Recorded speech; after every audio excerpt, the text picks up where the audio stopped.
My name is Summer, and I'm in my final semester of a master's program in general psychology at the University of West Florida in Pensacola, Florida. I chose this major because I wanted to study people. I was also interested in studying animal behavior, and psychology is the study of human and animal behavior.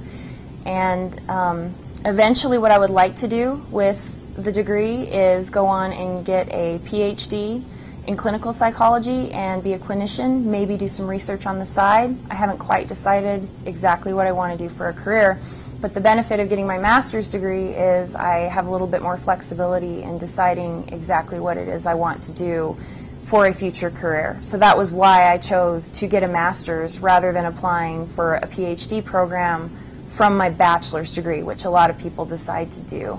I was nervous about graduate school. I wasn't sure if I could handle it, and I thought maybe a little bit less of a time commitment, so a two-year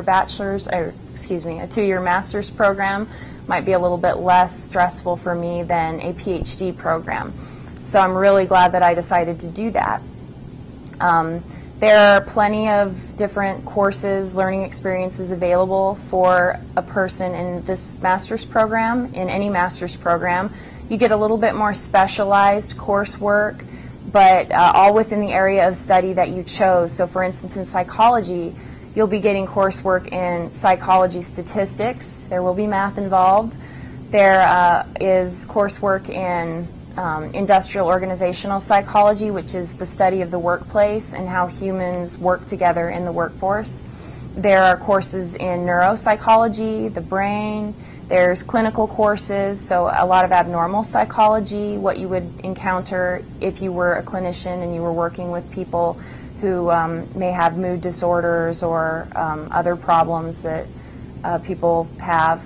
There's child psychology, social psychology, all about different types of people and problems they might have and ways you can help them, and lots of research-oriented coursework. That's the biggest part of a master's program for me that was different, was the research aspect. My favorite part of being in this major was definitely the area of study that I chose, the psychology portion. You do write more.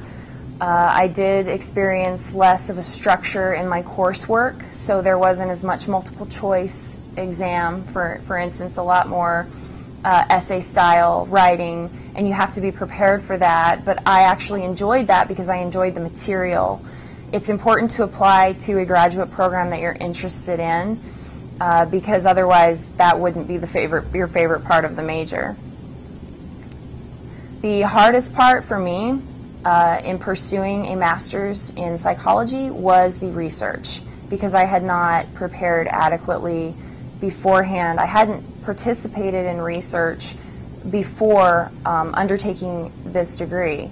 So I hadn't, for instance, volunteered in any of my professors' labs or participated in the writing of any papers.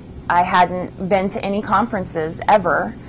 And so having to do research was very difficult for me because I wasn't used to writing in the research style, for instance, which is quite a bit different than writing papers for a class.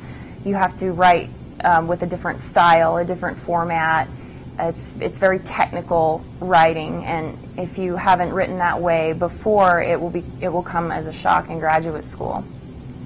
I wish someone had told me to get research experience before going into graduate school. A lot of people will tell you, oh, it's a good idea, it's a good little extra to have when you apply. I would say to you, it is an absolute must to have before even applying to any graduate program for you.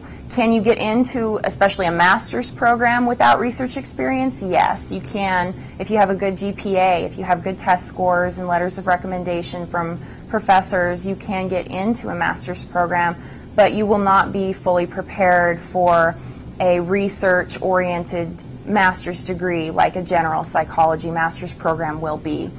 If you end up going into a counseling master's, it might not be as necessary to have that research experience, but if you are intending to write a thesis in your master's program, you will be much better prepared if you go to your professors as an undergraduate and say, can I participate in your lab? Do you have any studies going on that I could be part of? Can I help you run participants?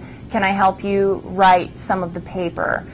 Attend a conference. There are conferences all over the country occurring at all times of the year. You can attend those, you can sit in on lectures, you can see what research is about and really decide if a research-oriented master's degree is for you and if you think you can accomplish and finish that program, because it is a lot different than what you think it will be.